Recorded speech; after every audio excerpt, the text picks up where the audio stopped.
The boarding call for Flight 529 crackled through the terminal, but the words were drowned by a single venomous shout that silenced the crowd at Gate 17. "You can't be first class!" The voice was shrill, cutting through the hum of rolling suitcases and murmured conversations like a siren. Every head turned. At the jetway entrance, a flight attendant stood, finger jabbing toward a lone passenger. A woman whose calm demeanor only amplified the absurdity of the scene. Leila Navarro, 24 and barely a year into her job with Celestial Air, felt her heart lurch. She was stationed at the boarding desk, scanning tickets, when the outburst erupted. The flight attendant, Diane Voss, was a 20-year veteran known for her icy precision and an uncanny ability to spot trouble before it boarded. But this was a spectacle. Lila's eyes darted to the passenger, a woman in her late 40s, standing with a quiet dignity that seemed to infuriate Diane further. Her clothes were simple: a linen blouse, dark slacks, and a weathered satchel slung over one shoulder. No logos, no flash, just an air of unshakable composure. "Ma'am, I'm going to need you to step aside," Diane snapped, her voice loud enough to echo off the terminal's glass walls. "First class is for priority passengers. You're in the wrong line." The crowd parted, some passengers smirking, others shifting uncomfortably. A teenage boy nearby pulled out his phone, clearly recording. The woman tilted her head, her dark eyes steady. "My boarding pass says 3A, she said, her voice low but firm, like a teacher correcting a misbehaving student. She extended the slip of paper, but Diane didn't even glance at it. "I don't care what it says," Diane retorted, folding her arms. "There's been a mistake. Economy's boarding last. Move, or I'll call security." Lila's fingers froze on her scanner. She'd seen Diane's power trips before, snapping at passengers who looked out of place, enforcing her own unwritten hierarchy of who deserved the plush seats up front. But this felt different. The woman's boarding pass, which Lila had scanned not 10 minutes ago, was legitimate. Clara Moreno 3A confirmed. Lila opened her mouth to intervene, but a shadow loomed behind Diane, and the air in the terminal shifted. "Miss Voss," a deep voice rumbled, smooth as polished stone. "Care to explain why you're delaying my flight?" Diane spun, her confident sneer faltering. Standing there, in a charcoal suit that screamed understated power, was Adrian Holt, chairman of Celestial Air.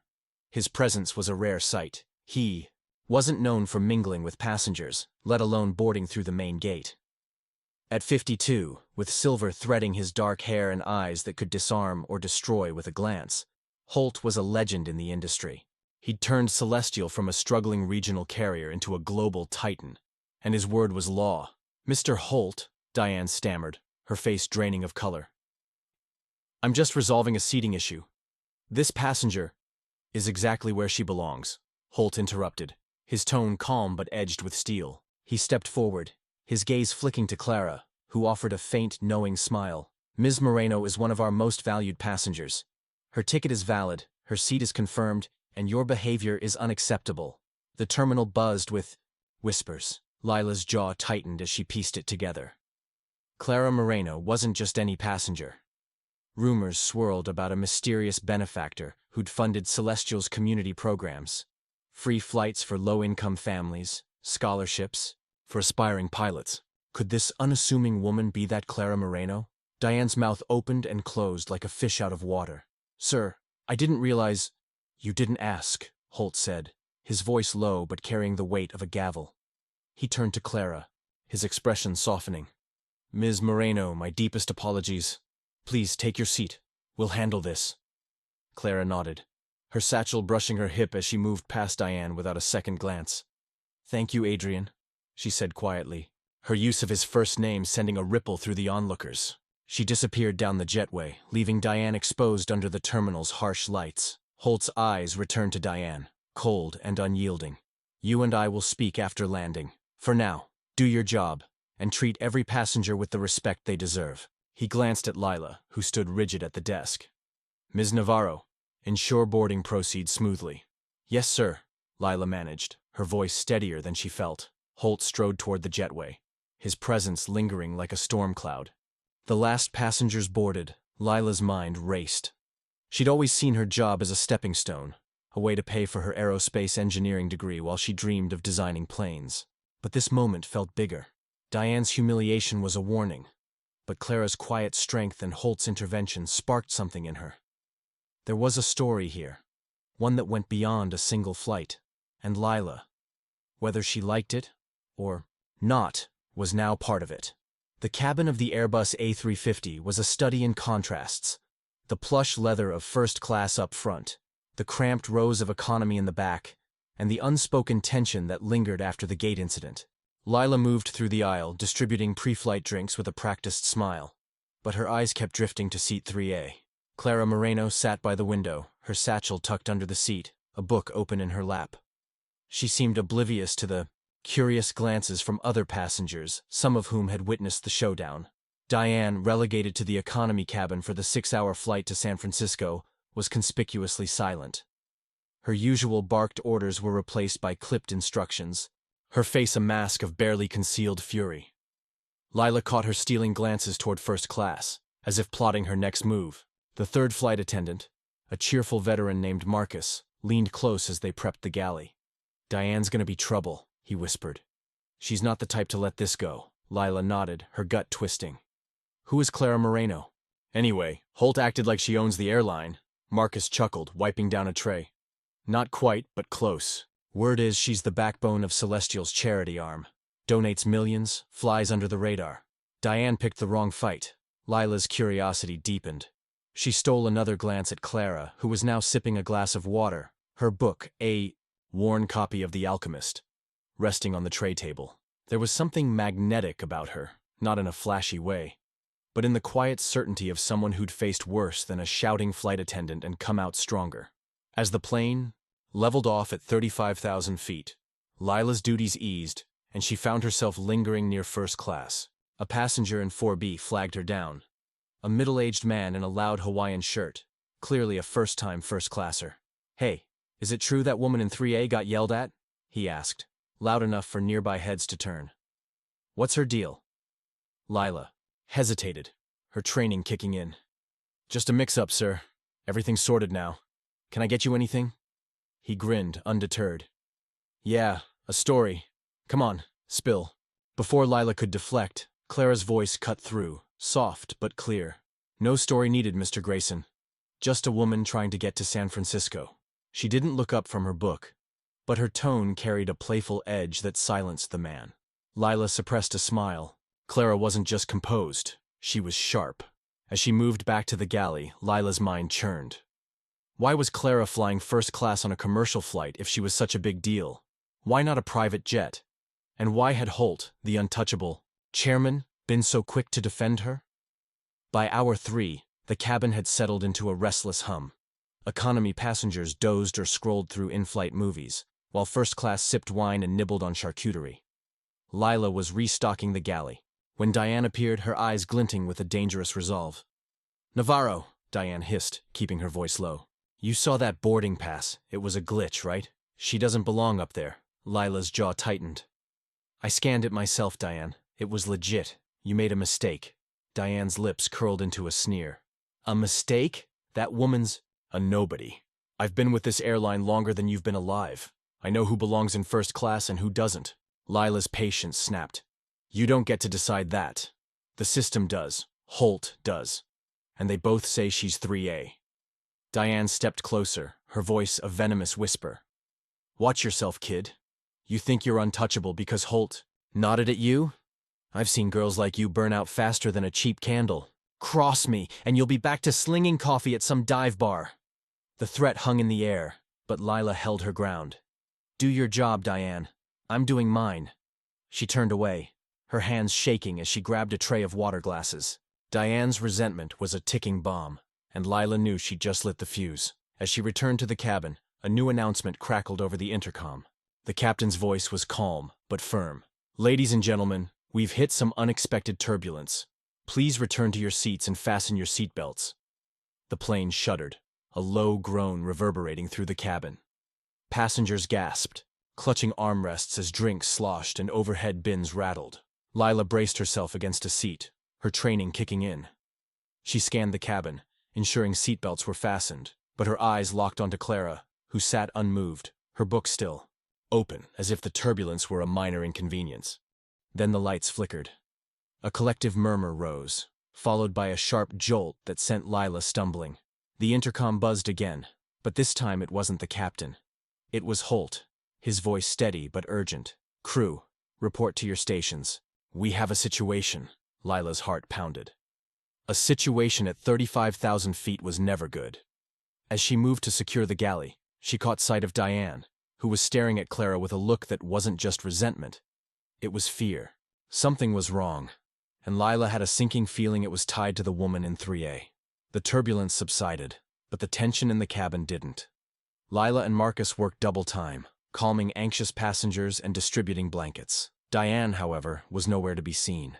Lila found her in the rear galley, hunched over a tablet, her fingers flying across the screen. "What are you doing?" Lila asked, her voice sharp. Diane didn't look up. "Checking the manifest. Something's off about Moreno. Her name's flagged in the system." Lila frowned. "Flagged? For what?" Diane's eyes gleamed with vindication. "Security alert. Low level, but it's there. She's not who she seems, Navarro. I'm telling you, she's trouble." Lila's stomach churned. A security flag could mean anything. A clerical error, a false positive, or something serious. But Diane's obsession was clouding her judgment. "You need to report this to the captain, not play detective," Lila said. "And stay away from her until we land." Diane smirked. "Oh, I'll report it. But I'm not letting her waltz off this plane like nothing happened." Before Lila could argue, Marcus burst into the galley, his face pale. "Lila, we've got a problem. Holt's in the cockpit, and he's asking for you. Now." Lila's blood ran cold. The chairman summoning a junior flight attendant to the cockpit mid-flight? That wasn't protocol. That was a crisis. She shot Diane a warning look. "Stay here. Don't do anything stupid." As she hurried through the cabin, the plane felt smaller, the air heavier. Passengers whispered, sensing the shift. Clara Moreno glanced up as Lila passed, her expression unreadable but piercing, as if she knew more than she let on. At the cockpit door, Lila knocked, her palms sweaty. The door opened, revealing Holt, the captain, and the co-pilot, all grim-faced. A monitor displayed the flight path, but a red alert blinked in the corner. Something about an unauthorized transmission from the cabin. "Ms. Navarro," Holt said, his voice low. "You were at the gate when Ms. Moreno boarded. Did anything seem unusual?" Lila's mind raced. Her boarding pass was valid. I scanned it myself. Diane thought it was a mistake, but the system confirmed 3A. Holt exchanged a glance with the captain. "We've received a signal, an encrypted burst from the first-class cabin. It's not passenger Wi-Fi. It's military grade." Lila's breath caught. "You think it's her?" Holt's jaw tightened. "I don't know. But Clara Moreno isn't just a philanthropist. She's a former intelligence operative, retired after a mission that nearly cost her life. If she's sending a signal, it's not for charity." Lila's world tilted. An operative? On her flight? "What do we do?" she asked, her voice barely above a whisper. Holt's eyes bored into hers. "We watch. We wait. And we don't let Diane escalate this into a panic. Can you handle that?" Lila nodded, though her confidence wavered. As she left the cockpit, the plane felt like a pressure cooker. Every passenger a potential spark. Clara Moreno wasn't just a passenger. She was a mystery, one that could bring the entire flight crashing down. Back in the cabin, Lila's senses were on high alert. The turbulence had passed, but the red alert lingered in her mind. She moved through first class, offering drinks with a smile she didn't feel, her eyes flicking to Clara. The woman was writing in a small notebook now, her pen moving with deliberate precision. Was she drafting a message, a code, or just jotting down thoughts? Lila's thoughts were interrupted by a commotion in economy. Diane was at it again, this time arguing with a passenger over a spilled drink. Her voice was loud, her gestures sharp, drawing every eye in the cabin. Lila hurried over, her patience fraying. "Diane, enough," she hissed, pulling her aside. "You're making things worse." Diane's eyes blazed. "Worse? You're blind, Navarro. That woman's a threat, and you're too naive to see it. I'm protecting this flight." "You're causing a scene," Lila shot back. "Holt's handling it. Stand down." Diane's smirk returned, colder this time. Holt's not the only one with connections. I've already messaged ground security. When we land, Moreno's done. Lila's blood ran cold. Diane had gone rogue, escalating a hunch into a full-blown incident. If Clara was innocent, this could ruin her. If she wasn't, Lila didn't want to think about it. As she returned to first class, Clara caught her eye, beckoning her over. Lila hesitated, then approached, her heart pounding. "Can I get you anything, ma'am?" she asked, keeping her tone neutral. Clara closed her notebook, her gaze piercing. "You're in a tough spot, aren't you?" she said softly. "Caught between your crew and your instincts." Lila stiffened. "I'm just doing my job." Clara's smile was faint but warm. "I know. But you're also watching me. Wondering who I am. Let me make it simple. I'm not your enemy, but someone on this plane might be." Lila's mouth went dry. "What does that mean?" Clara leaned closer, her voice barely audible. "Check the cargo hold. There's a package that shouldn't be there, and it's not mine." Before Lila could respond, the intercom buzzed again. The captain's voice was strained. "Crew, prepare for an unscheduled descent. We're diverting to Denver." The cabin erupted in murmurs. Lila's eyes met Clara's, and for the first time, she saw a flicker of fear in the woman's gaze. Whatever was happening, it was bigger than a seating dispute, and Lila was running out of time to figure out who to trust. The cabin lights dimmed as Flight 529 began its descent, hum of the engines deepening into a growl that mirrored Lila Navarro's rising dread. The captain's announcement about diverting to Denver hung in the air like a storm cloud, and the passengers' murmurs grew into a restless chorus. Lila stood frozen near the first-class galley, Clara Moreno's cryptic words echoing in her mind. "Check the cargo hold. There's a package that shouldn't be there." At 24, Lila was no stranger to high-pressure situations. Her training had drilled her on everything from medical emergencies to evacuation protocols. But this was uncharted territory. A former intelligence operative, a rogue flight attendant, and now a mysterious package. The pieces didn't fit, and the clock was ticking. Denver was less than an hour away, and whatever was in the cargo hold could change everything. Lila glanced at Clara in seat 3A, who was now gazing out the window, her notebook tucked away. The woman's calm was unnerving, as if she'd handed Lila a lit fuse and expected her to know what to do with it. Lila's eyes flicked to the economy cabin, where Diane Voss was distributing pillows with a forced smile, her earlier venom replaced by a calculated restraint. But Lila wasn't fooled. Diane's threat to alert ground security meant she was still a wild card. And then there was Adrian Holt, the chairman, who'd retreated to the cockpit after his bombshell about Clara's past. Lila felt like a pawn, in a game where the rules kept shifting. Marcus, the third flight attendant, sidled up to her in the galley, his usual grin absent. "Lila, you look like you've seen a ghost." She lowered her voice, glancing over her shoulder. "Marcus, have you ever checked the cargo hold mid-flight?" His brow furrowed. "Cargo hold? That's ground crew territory. We don't have access unless it's an emergency." "Why?" Lila hesitated. Telling Marcus about Clara's warning could drag him into the mess, but she needed an ally. "Clara said there's something down there. A package that shouldn't be. On board. I don't know if she's telling the truth, but—" Marcus's eyes widened. "Whoa, hold up. You're taking orders from a passenger now? The same one Diane tried to boot from first class?" "It's not like that," Lila snapped, then softened. "She knows something.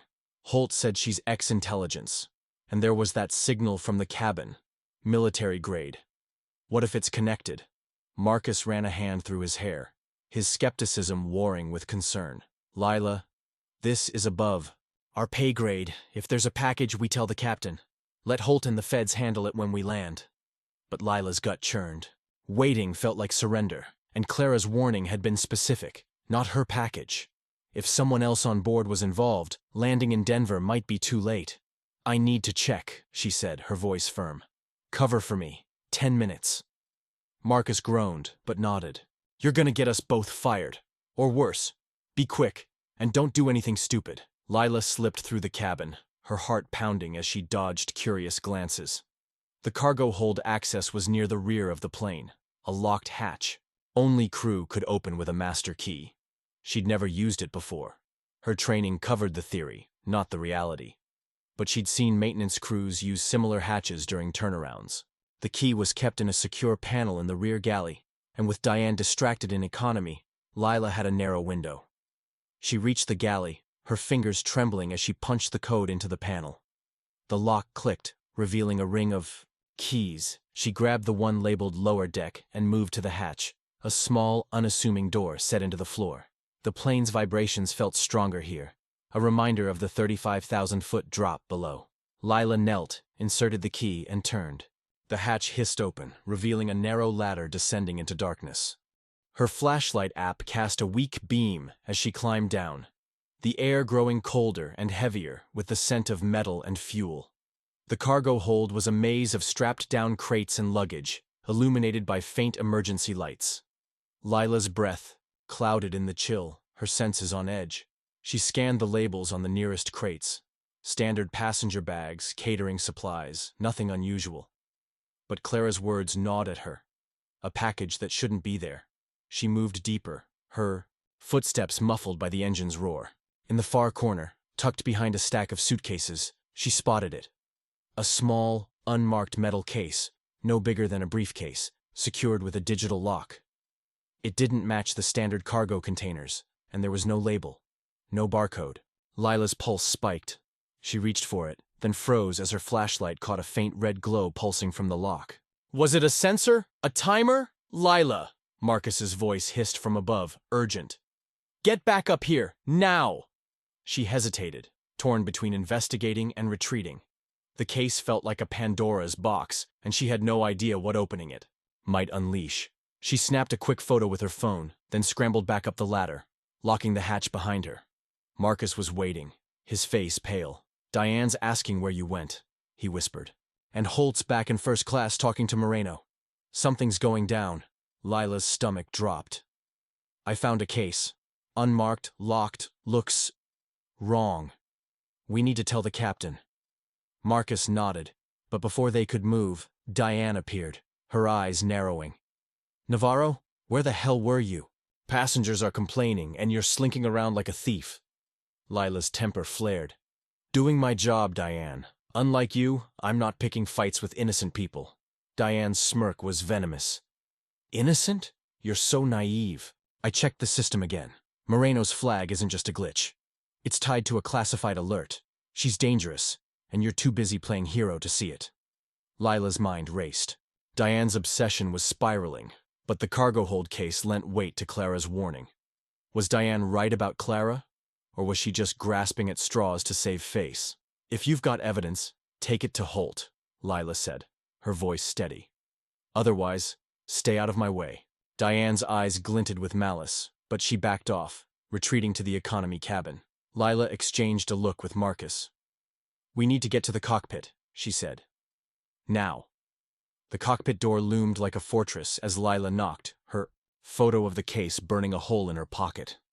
The co-pilot opened the door, ushering her inside. Holt was there, his suit jacket off, his expression grim. The captain, a grizzled veteran named Patel, sat at the controls, while the co-pilot monitored a screen flashing with data. Ms. Navarro, Holt said, his voice low. You have something to report? Lila swallowed, her mouth dry. I checked. The cargo hold. There's an unmarked case, metal, with a digital lock. It's not on the manifest, at least not that I could see. She pulled out her phone, showing the photo. Clara Moreno told me to look for it. She said it's not hers. Holt's eyes narrowed as he studied the image. Patel leaned over, his jaw tightening. That's no standard cargo, he muttered. Looks like a secure transport case. Could be anything. Electronics, documents, or worse, Holt finished. He turned to Lila, his gaze piercing. Moreno told you. This? When? Just before the descent, Lila said. She said someone else on the plane might be involved. I don't know if she's telling the truth, but Diane's been digging into her, and she's convinced Clara's a threat. Holt's expression darkened. Voss is a problem, but Moreno, she's a wild card. Her intelligence background makes her unpredictable, but she's never been reckless. If she's pointing us to the cargo hold, she's either helping us or playing us. Patel spoke up, his voice gruff. We're 30 minutes from Denver. Ground security's on standby, but if that case is dangerous, we can't wait. We need to isolate it. Lila's heart pounded. Isolate it? How? We're in the air. Holt's jaw clenched. There's a reinforced compartment in the hold for hazardous materials. If we can move the case there, it'll contain any issues until we land. But it's risky. Lila's mind spun. You want me to go back down there? Holt shook his head. Not you. Me. I'm not putting crew in harm's way. But I need you to keep the cabin under control. Voss can't know about this. Not yet. Lila nodded, though her stomach churned. Holt was taking charge, but the idea of him, a suit, not a soldier, handling a potentially deadly case felt surreal. As she left the cockpit, the weight of the situation settled on her shoulders. She was no longer just a flight attendant. She was a witness, a player in a game where the stakes were life and death. Back in the cabin, the atmosphere was electric with tension. Passengers sensed something was wrong, their whispers growing louder as the plane descended. Lila moved through first class, her eyes locking onto Clara, who was now sipping a coffee, her composure unshaken. Did she know Holt was about to risk his life because of her tip? Was she orchestrating this, or was she as much a victim as the rest of them? Marcus caught up with her near the galley. Holt's going to the hold? He whispered, incredulous. This is insane. What if that case is a bomb? Then we're screwed either way, Lila said, her voice low. But Holt trusts Clara, at least enough to act. We need to keep Diane distracted. As if on cue, Diane appeared, her tablet clutched like a weapon. Navarro, you're hiding something, she hissed. I saw you coming from the cockpit. What's going on? Lila's patience snapped. Diane, for once, just do your job. The captain's handling everything. You want to help? Stay out of the way. Diane's eyes flared, but before she could, retort! A passenger screamed. All heads turned to economy, where a man in his 30s was clutching his chest, his face pale. I can't breathe, he gasped, slumping in his seat. Lila and Marcus sprang into action, rushing to the man's side.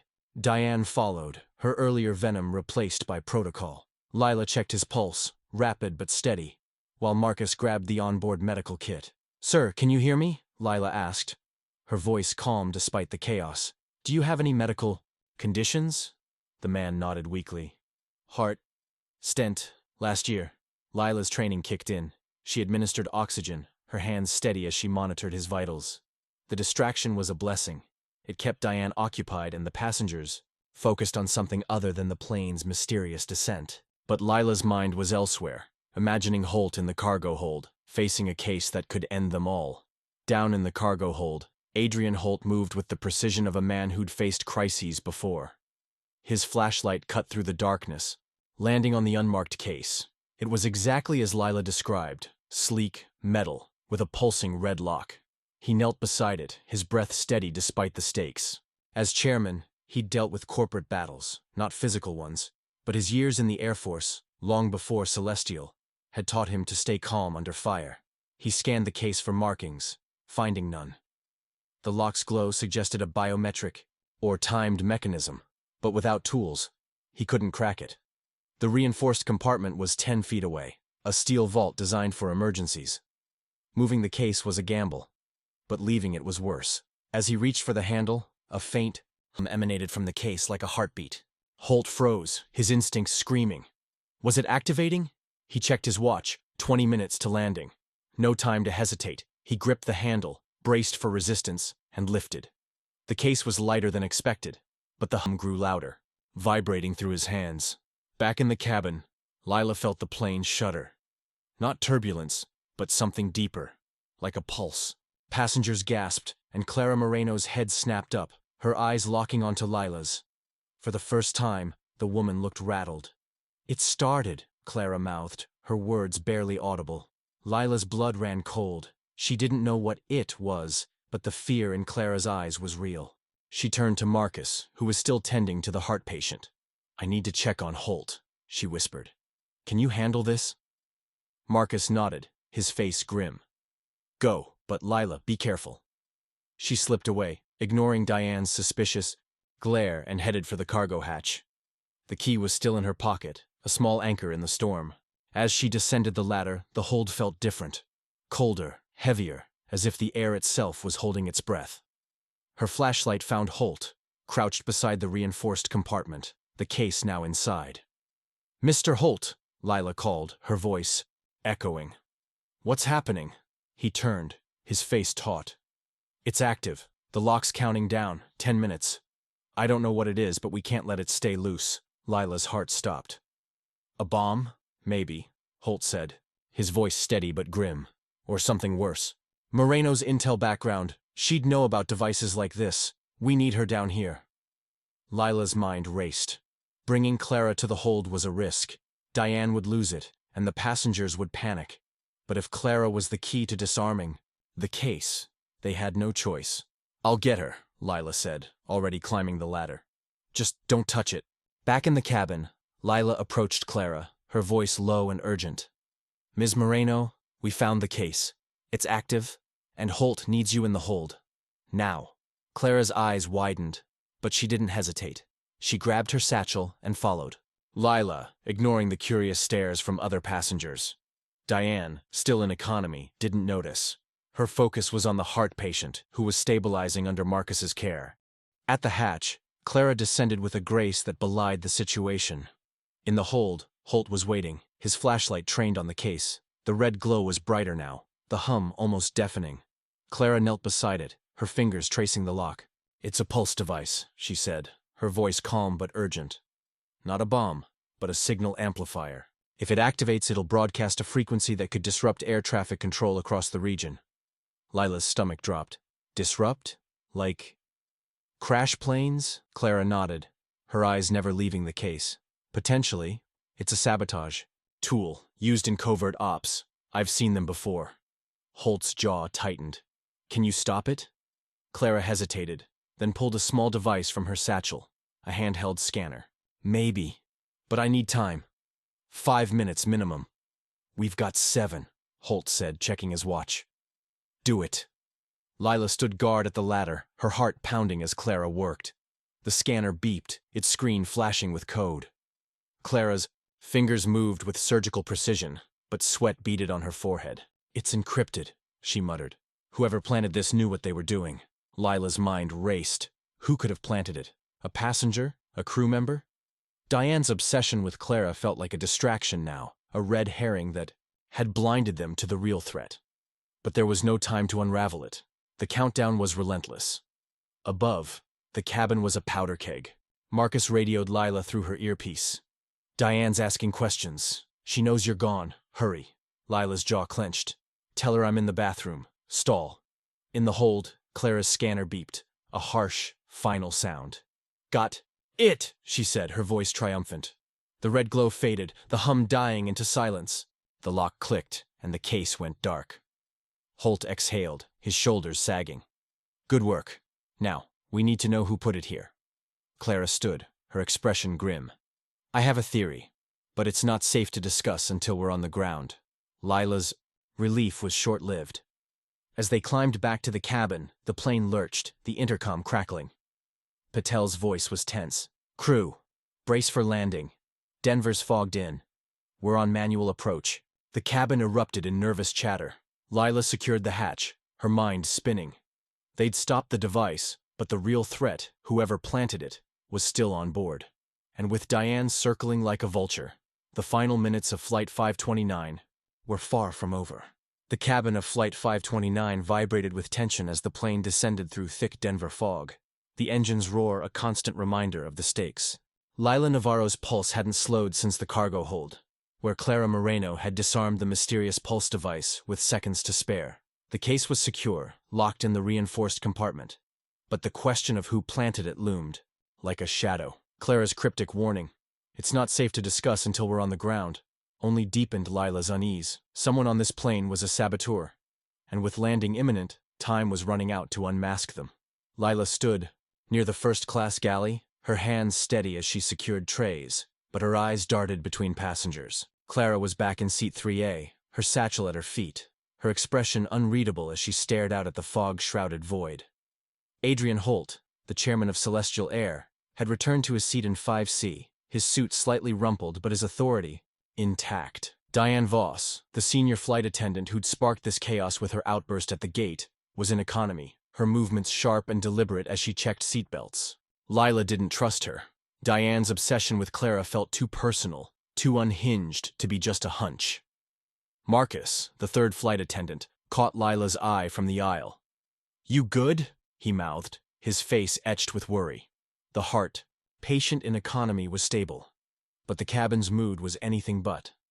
Passengers whispered about the turbulence, the diversion, and the yelling lady from boarding, their phones buzzing with speculation. Lila nodded, but her mind was elsewhere. The saboteur could be anyone, a passenger, a crew member, even someone in the cockpit. And with Denver's runway approaching, the fog wasn't the only thing blinding them. The intercom crackled, Captain Patel's voice cutting through. "Ladies and gentlemen, we're on final approach to Denver. Visibility is low, so expect a firm landing. Please remain seated with seatbelts fastened." His tone was calm, but Lila caught the strain beneath it. A manual approach in fog was no joke, and the deactivated device in the hold only raised the stakes. Lila moved to first class, her instincts pulling her toward Clara. The woman's intelligence background made her both an asset and a liability. If she was right about the saboteur, she might hold the key to unmasking them. If she was wrong, or lying, she could be playing them all. Lila leaned close, keeping her voice low. "Ms. Moreno, we're landing soon. If you know something, you need to tell me now." Clara's dark eyes met hers, sharp and assessing. "I told you, it's not safe yet. But watch the crew. One of them isn't what they seem." Lila's stomach twisted. "The crew? You mean Diane?" Clara's lips pressed into a thin line. "Not just her. Trust your instincts, Lila. You've seen more than you realize." Before Lila could press further, a jolt rocked the plane, the landing gear groaning as it locked into place. Passengers gasped, gripping armrests. Lila steadied herself against a seat, her mind racing. Clara's vagueness was infuriating, but her warning about the crew echoed Diane's erratic behavior, and Marcus's nervous glances. Even Holt, with his Air Force past, wasn't above suspicion. Lila felt like she was drowning in possibilities, each one more dangerous than the last. The plane touched down with a thud that rattled overhead bins, the brakes screeching as it slowed on the foggy runway. Applause broke out, a nervous reflex from relieved passengers, but Lila's relief was short-lived. Denver's ground crew would be waiting, along with security alerted by Diane's rogue message. If the saboteur was still on board, they'd have a narrow window to slip away. Lila moved to the galley, where Marcus was already prepping for deplaning. "Security's meeting us at the gate," he whispered. "Diane's been radioing them, saying Moreno's a threat. She's got half the ground crew on edge." Lila's jaw clenched. "She's out of control. Holt needs to rein her in before this blows up." Marcus hesitated, his voice dropping. "Lila, there's something else. I overheard Diane in the rear galley talking to someone on her phone. She said, 'It's handled, but Moreno's still a problem.' Sounded personal." Lila's blood ran cold. Diane wasn't just acting on a hunch, she was coordinating. But with who? And why target Clara? "We need to tell Holt," Lila said. "Now." As they moved toward first class, Diane appeared, her eyes blazing. "Navarro, you're needed in economy. Baggage issue. Go." Lila didn't budge. "I'm checking with Mr. Holt first. Step aside, Diane." Diane's face twisted with fury, but before she could argue, Holt's voice cut through. "Miss Voss, enough." He stood in the aisle, his presence commanding despite the cramped cabin. "You've caused enough trouble. Return to your station." Diane froze, her defiance crumbling under Holt's gaze. She shot Lila a venomous look, before retreating. Holt turned to Lila, his voice low. "What's going on?" Lila glanced at Clara, who was gathering her satchel, then back at Holt. "Diane's been contacting ground security, claiming Moreno's a threat, and Marcus heard her on a call saying something was handled. I think she's involved with the case in the hold." Holt's eyes narrowed. "That's a serious accusation. Do you have proof?" "Not yet," Lila admitted. "But Clara said to watch the crew, and Diane's been targeting her since boarding. It's not just a grudge. It feels planned." Holt's jaw tightened. "Stay close to Moreno when we deplane. I'll handle Voss and coordinate with security. If there's a saboteur, they'll make a move now." The jetway was a hive of activity as passengers disembarked, their chatter drowned by the clatter of rolling bags. Denver's fog pressed against the terminal windows, casting everything in a ghostly haze. Lila stayed near Clara, who walked with the same quiet confidence she'd shown at the gate. Security officers flanked the exit, their radios crackling with updates. Diane was nowhere in sight, but Lila's skin prickled. She felt watched. Holt was at the front, speaking with a federal agent in a dark suit. The agent's eyes flicked to Clara, then back to Holt, his expression unreadable. Lila caught snippets of their conversation. Device secured. Manifest anomaly. Passenger screening. But it was clear the investigation was just beginning. Clara leaned close to Lila, her voice barely audible. The saboteur's not done. They wanted the device to activate mid-flight, but since it didn't, they'll try to retrieve it. Watch the cargo unloading. Lila's heart skipped. You think they'll go for the case? Clara nodded. It's their only leverage. Whoever planted it needs it back. Or they need it destroyed. Lila's mind raced. The cargo hold would be accessed by ground crew, but a saboteur could blend in, especially if they had inside help. She scanned the crowd, spotting Marcus near the gate, his eyes darting nervously. Diane was still missing, and that absence felt like a warning. Mr. Holt, Lila called, weaving through passengers. He turned, his expression tense. Clara thinks the saboteur will target the cargo hold. We need to secure it. Holt's eyes flicked to Clara, then back to Lila. I've already alerted security. The hold's under guard. But stay with Moreno. She's a target until we know more. As Lila returned to Clara's side, a commotion erupted at the gate. A ground crew member, his vest askew, was arguing with a security officer. I'm telling. You, the manifest doesn't match, he shouted. There's an extra case down there, and no one's claiming it. Lila's blood ran cold. The case. The saboteur was making their move. She grabbed Clara's arm. We need to get to the tarmac. Now. Clara didn't hesitate, following Lila through a side door marked, Crew Only. The terminal's chaos faded as they descended a stairwell to the tarmac. The fog thicker here, swallowing the plane's silhouette. Ground crew swarmed the cargo hold, their flashlights cutting through the mist. Lila spotted the metal case, now on a cart, guarded by 2 officers. But something was off. One of the ground crew was moving too quickly, his face obscured by a cap. Lila! Clara hissed, pointing. That's not a worker. Look at his boots. Lila followed her gaze. The man's boots were polished leather, not the scuffed work boots of the ground crew. He was inching toward the cart, his hand slipping into his jacket. Lila's instinct screamed, Stop him! She shouted, sprinting forward. The officers turned, but the man was faster.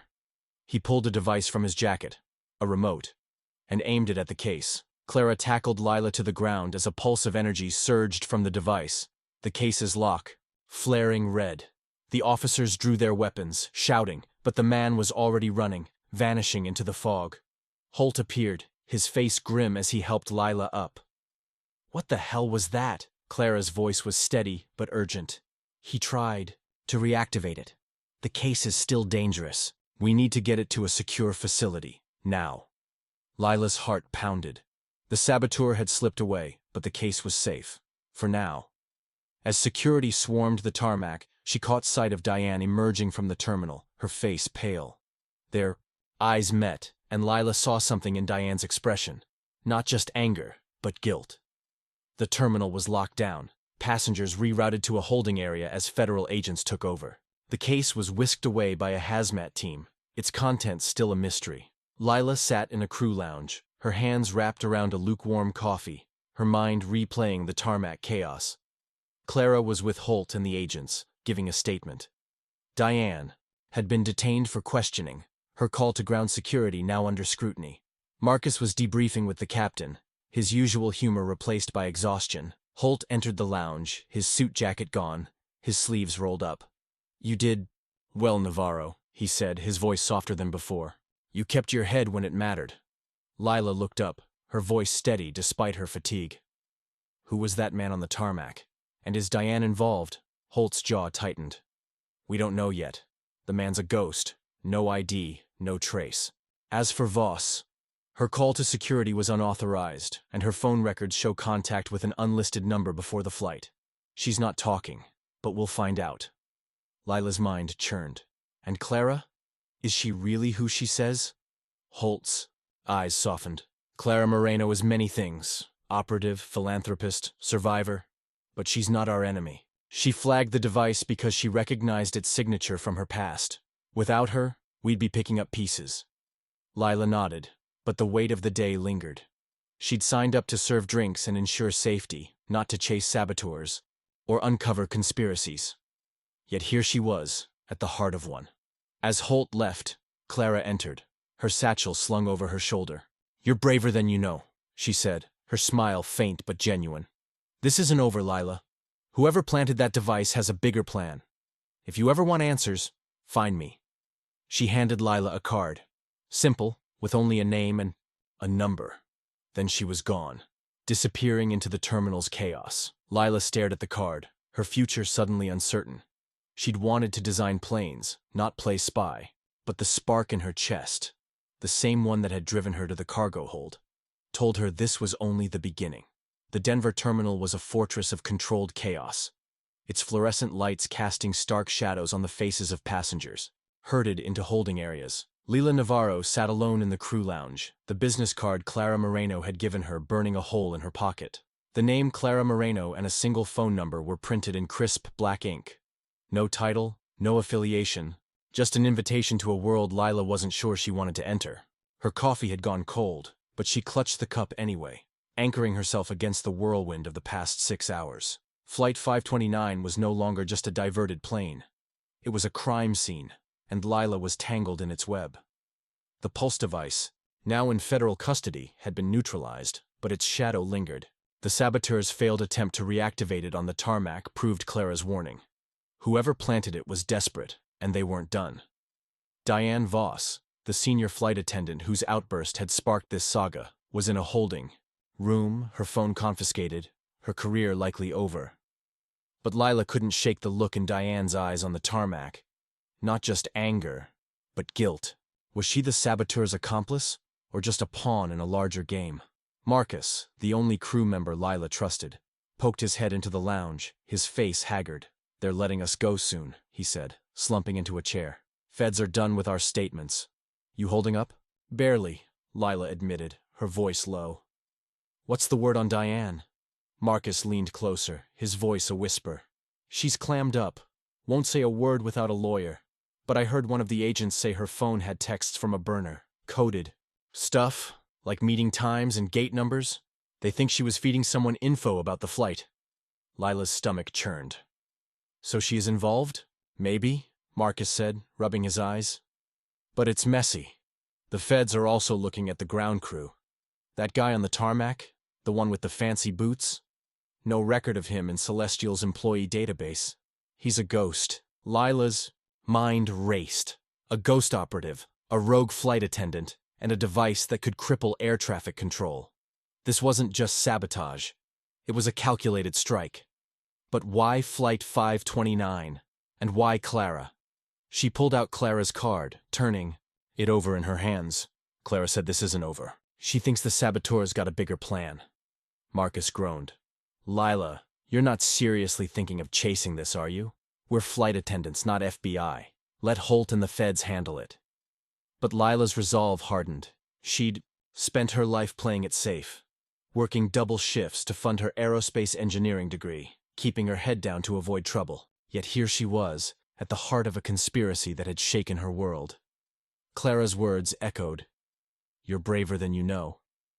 "I'm not chasing anything," Lila said, tucking the card away. "But I'm not ignoring it either."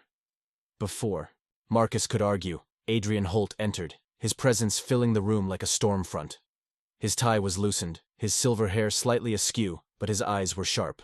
"Navarro, Thompson," he said, nodding to Marcus. "You're cleared to leave. Replacement crews taking the plane back to San Francisco tomorrow. Take the night. Hotel's on us." Lila stood, her fatigue warring with her need for answers. "Mr. Holt, what happens now? With the case? With Diane?" Holt's jaw tightened, a flicker of frustration crossing his face. "The device is with the Department of Homeland Security. They're analyzing it, but it's high-tech, beyond standard black market gear. As for Voss, she's in custody. Her actions compromised the flight, and we're cooperating fully with the investigation." Lila hesitated, then pressed. Clara said the saboteur's still out there. Do you believe her? Holt's eyes met hers, searching. Moreno's a complicated woman. Her intel background makes her paranoid, but it also makes her right more often than not. We're not taking her warnings lightly. But you? He paused, his tone softening. You've done enough, Navarro. Go rest. Lila nodded, but rest felt like a fantasy. As Holt left, Marcus clapped her shoulder. Come on, let's get to the hotel. I need a burger and about 12 hours of sleep. The Crew Hotel was a sterile chain near the airport, its lobby packed with stranded passengers and overworked staff. Lila checked in, her duffel bag slung over her shoulder, but her mind was still on the tarmac. The ghost in polished boots, Diane's guilty eyes, Clara's card. She showered, the hot water doing little to ease the knot in her chest, then collapsed. Onto the bed, staring at the ceiling. Marcus groaned. Security footage? We're not hackers, Clara, and Holt's probably got that locked down tight. Lila's mind sparked. Maybe not. I know someone in Celestial's IT crew, Javier. He owes me a favor from a layover in Chicago. If I can get him to pull the footage, we might get a face. Clara nodded, impressed. Good. But be discreet. Fracture's watching, and Javier could be a risk. Lila's phone buzzed, startling her. It was a text from an unknown number. Stay out of it, Navarro. Next time, no warnings. Her blood ran cold. She showed it to Clara and Marcus, her voice shaking. They know my number. Clara's jaw tightened. They're trying to scare you off. Don't let them. Forward that to me. I'll have it traced. Marcus, you're with Lila. No one moves alone. Marcus looked like he wanted to protest, but he nodded. Fine. But if we're doing this, I want a raise. The next morning, the Denver fog had lifted, but the city felt no less oppressive. Lila and Marcus checked out of the hotel, their bags packed, but their mission clear. Clara had left at dawn, promising to meet them later with a contact who could analyze the dossier. Lila had texted Javier, keeping it vague. Need a favor. Can you pull tarmac footage from 529? Urgent. His reply was cautious but promising. Maybe. Meet me at the airport, 10 a.m. The airport was a maze of uniforms and chaos, with Flight 529's passengers long gone but the investigation in full swing.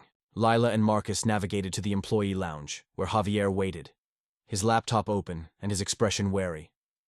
A wiry guy in his 30s, Javier was Celestial's go-to for tech glitches, but his nervous energy set Lila on edge.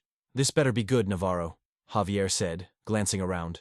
Feds are crawling all over the system. What do you need the footage for? Lila kept her tone casual. Just tying up loose ends from the flight. Saw a guy on the tarmac who didn't look right. Need to check his face. Javier's eyes narrowed. You're not a cop, Lila. What's really going on? Marcus jumped in, his charm on full display. Come on, man. It's a favor. Lila covered for you when you overslept that red-eye. Help us out. Javier sighed, his fingers flying over the keyboard. Fine. But if this blows back, I'm saying you stole my login. He pulled up the tarmac footage. Grainy but clear enough. Lila leaned in, her heart pounding as the scene unfolded. The ground crew, the officers, the man in the leather jacket. She froze the frame, zooming in on his sleeve. The patch was an eagle, clutching a gear in its talons. There, Lila said, pointing. That's him. Javier frowned. That's no Celestial uniform. Looks like private security. Let me run it through the database. He cross-referenced the footage with employee and contractor records, his screen flashing with data. After a tense minute, a profile popped up. Evan Kessler, independent contractor, Aegis Security. The photo matched. Dark hair, military cut, sharp features. Lila's pulse spiked. Aegis Security? Who are they? Javier scrolled, his voice low. Private firm. They handle high-risk cargo, VIP escorts, that kind of thing. Kessler's a ghost, barely any records. But Aegis has a contract with Celestial for select flights. Marcus whistled. So this guy's legit, but not really. What's he doing sneaking around our plane? Clara's voice answered from behind, startling them. He's Fracture's muscle. She'd slipped into the lounge unnoticed, her satchel replaced by a sleek backpack. Aegis is a front. They've been on my radar for years. Kessler's not the mastermind, he's the enforcer. Lila spun. How'd you get in here? Clara's smile was wry. Old habits. Lila. That trace on your text came back. It originated from a burner in Denver, active on the airport's Wi-Fi during our flight. Kessler was on site before we landed. Lila's mind reeled. So he planted the device? Likely, Clara said. But he had help. Diane's texts mentioned gate numbers. Someone fed her our manifest. We need to find Kessler's handler, and that means following his trail. Javier slammed his laptop shut. Nope, I'm out. This is way above my pay grade. Lila, don't call me again. He grabbed his bag and bolted, leaving them in the lounge.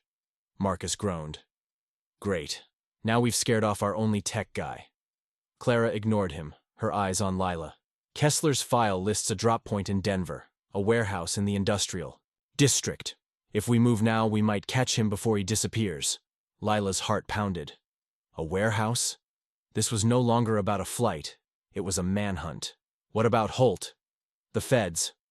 Clara's voice was firm. Holt's playing by the book, and the feds are too slow. If we wait, Kessler's gone, and Fracture moves to their next target. Are you in, Lila? Lila's thoughts flashed to her old life. Serving drinks, studying for exams, dreaming of planes she'd design someday. That life felt distant now, replaced by a fire she couldn't ignore. She nodded, her voice steady. I'm in. Marcus sighed. Guess I'm in too. But if we die, I'm haunting you both. The industrial district was a labyrinth of rusting silos and abandoned lots, the air heavy with oil and dust. Clara drove a nondescript rental car, her hands steady on the wheel, while Lila and Marcus sat in the back, the dossier open between them. The warehouse was a squat, concrete building tagged with faded graffiti, its windows boarded. Clara parked a block away, her voice low.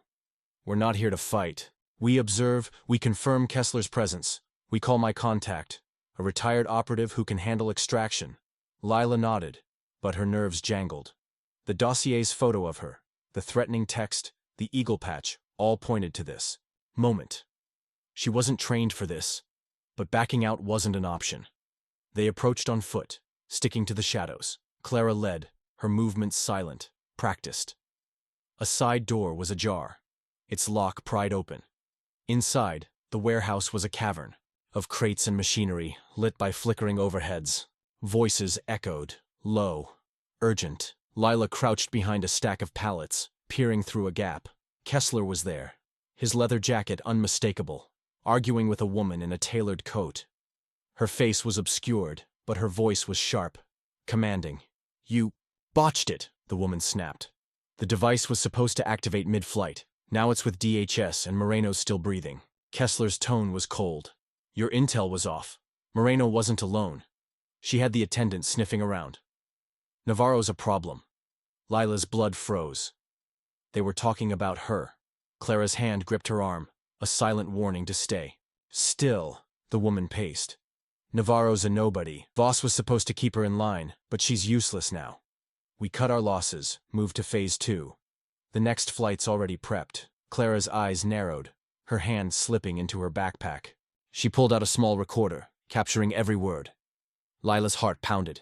They had proof, but they were outnumbered. Kessler's hand rested on a holster, and the woman's coat bulged with what could be a weapon. Marcus whispered, We need to get out of here. Now. But before they could move, a crate shifted behind them, and a figure lunged. Lila stifled. A scream, as a man in a ski mask grabbed Marcus, a knife glinting at his throat. Clara spun, her own blade drawn, but Kessler's voice cut through the darkness. Don't move, Moreno, or your friends bleed. Lila's world tilted. They were trapped, exposed, and Fracture's net was closing. The woman in the coat stepped forward, her face finally visible. Sharp features, cold eyes, and a smile that promised pain. Well, she said, this just got interesting.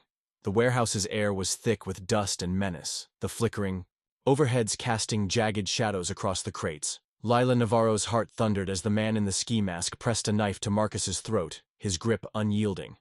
Clara Moreno stood frozen, her blade drawn but useless against the standoff. Evan Kessler, the tarmac operative with the eagle patch, smirked from the center of the room, his hand on a holster. The woman in the tailored coat, Fracture's apparent leader, stepped forward, her cold eyes glinting with amusement. Well, she said, her voice smooth as venom. This just got interesting. Lila's mind raced, her body screaming to act, but every move felt like a trap. The dossier, the pulse device, Diane's betrayal, all had led to this moment, a confrontation with a network that thrived on chaos. She was a flight attendant, not a hero, yet here she was, staring down a conspiracy that could unravel the skies. Clara's recorder, still clutched in her hand, held their only leverage, proof of Fracture's plans. But it wouldn't save them if bullets started flying. "Who are you?" Lila demanded, her voice steady despite the fear clawing her chest. "What's Phase 2? The woman's smile widened, predatory. "Curious, aren't you, Navarro? I'm Elena Voss, Diane's sister. And Phase 2? Let's just say the skies won't be safe for long." Lila's breath caught. Diane's sister? The pieces snapped into place. Diane's coded texts, her obsession with Clara, her call to security. It wasn't just a grudge, it was a family affair, a vendetta woven into Fracture's agenda. Elena's tailored coat and commanding presence marked her as the brains, while Diane had been the inside woman, manipulating the flight from the start. Clara's voice was low, cutting. "You're Fracture's fixer, Elena. But you're sloppy. The device failed. Kessler botched the retrieval and now you're exposed. Walk away, or you won't." Elena laughed, a sharp, mirthless sound. "Exposed? By you? A washed-up operative and a glorified waitress? Please, the recorder's a nice touch, but it won't leave this room." She nodded to Kessler, who drew his pistol, aiming it at Clara. "Drop the blade, Moreno. Now." Clara's jaw tightened, but she let the knife clatter to the floor, her eyes never leaving Elena. Lila's mind scrambled for a way out. Marcus's face was pale, the knife at his throat drawing a thin line of blood. The masked man's grip was iron, but his attention was on Elena, waiting for orders. Lila's eyes darted to the crates, the machinery, anything that could shift the balance. Then she saw it. A rusted fire extinguisher, half hidden behind a pallet, within reach if she could move fast. "Elena," Lila said, stepping forward, her hands raised to draw attention. "You're right. I'm nobody, but I know about the device, the symbol, Operation Veil. If I figured it out, others will. You can't kill everyone." Elena's eyes narrowed, intrigued but wary, bold for someone out of her depth. "You think you're a threat? You're a nuisance, Navarro. Diane warned me you'd be trouble, but I didn't expect you to be this annoying." Lila's heart pounded, but she kept talking, inching toward the extinguisher. "Diane's in custody. The feds have her phone, her texts. They'll trace them to you. Let us go, and maybe you can still run."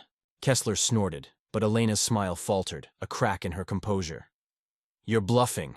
The feds are clueless. Fracture owns half their chain of command. Then why are you hiding in a warehouse?" Lila shot back, her fingers brushing the extinguisher's handle. "If you're so untouchable, why's Kessler sweating?" Elena's gaze flicked to Kessler, whose jaw tightened. The tension was a live wire, and Lila seized it. She yanked the extinguisher free, swinging it in a wide arc. The nozzle erupted, spraying a cloud of white foam that engulfed Kessler and Elena. Clara dove for her knife, slashing at the masked man's arm. Marcus yelped as the grip loosened, stumbling free. Chaos erupted. Kessler fired blindly, the bullet ricocheting off a crate. Lila ducked, her ears ringing, and tackled Marcus behind a pallet. Clara grappled with the masked man, her training evident as she disarmed him, sending the knife skidding. Elena coughed through the foam, her composure shattered as she barked, "Orders." "Kessler, get the recorder!" Lila's eyes locked onto the recorder, now on the floor near Clara. It was their only proof. Without it, Fracture could vanish into the shadows. She scrambled forward, dodging Kessler's lunging grab, and snatched it, clutching it to her chest. Clara shouted, "Lila, run!" But running wasn't enough. Lila's defiance surged. She wasn't just surviving, she was fighting. She sprinted toward a control panel on the wall, its blinking lights tied to the warehouse's power. She didn't know what it did, but anything to slow Fracture was worth a shot. She slammed her fist on the emergency shutoff, plunging the warehouse into darkness. Screams and curses filled the void. Lila's flashlight app cut through the black, guiding her to Marcus, who was clutching his neck but alive. Clara appeared, blood on her cheek, but steady. "We need to move," she hissed. "They'll have backup." They bolted for the side door, the recorder still in Lila's grip. Outside, the fog was a shield, cloaking their escape. Clara led them to the rental car, her hands steady as she gunned the engine. Sirens wailed in the distance. Someone had triggered an alarm, or the feds were closing in. Lila's breath came in gasps as they sped away. What now? They're still out there. Clara's voice was grim but resolute. We get the recorder. To my contact, a journalist with no ties to Fracture. She'll blow this wide open. Elena's exposed, and Kessler's wounded. They'll scatter, but we've got enough to hurt them. Marcus groaned from the back seat. Hurt them? They almost killed us. And what about Diane? Lila's jaw tightened. Diane's done. The feds have her, and Elena's name will bury her. But Fracture, they're not finished. Clara glanced at her, a flicker of respect in her eyes. No, they're not. But you've changed the game, Lila. They didn't expect you. 2 weeks later, Lila sat in a Chicago cafe, her aerospace engineering textbooks open but untouched. The recorder's contents had made headlines. Aerospace conspiracy uncovered. Shadow group targeted airlines. Thanks to Clara's journalist, contact. The story was redacted, Clara's name absent, but Fracture's symbol was plastered across every news outlet. Elena Voss and Kessler had vanished, likely deep in Fracture's network. But Diane was facing charges: conspiracy, tampering, and aiding a terrorist organization. Her trial was months away, but the evidence, texts, the dossier, Lila's testimony, was ironclad. Adrian Holt had called Lila personally, offering a promotion to crew supervisor and a bonus for her discretion. She'd declined both, unsure if Celestial was truly clean. Her dreams of designing planes felt closer, but the fire Clara had ignited hadn't faded. She kept the business card, though she hadn't called. Not yet. Marcus was back on flights, his humor intact, but his eyes wary. He texted her a meme of a flight attendant wielding a fire extinguisher, captioned, "You're a legend, Navarro." She'd smiled but hadn't replied. The weight of being a target lingered, though no new threats had come. As Lila sipped her coffee, her phone buzzed. A news alert. Second airline incident, navigation glitch grounds flights in Europe. Her heart sank. No symbol was mentioned, but she knew. Fracture was moving to Phase 2. She pulled out Clara's card, her thumb tracing the number. The cafe's hum faded as she dialed, her decision made. When Clara answered, Lila didn't hesitate. "It's me, I'm ready." On the other end, Clara's voice was warm, expectant. "Good. Welcome to the fight, Lila." The line went dead, and Lila exhaled, her old life slipping away. She wasn't just a flight attendant anymore. She was a player in a war for the skies, and she'd see it through, no matter the cost. The end.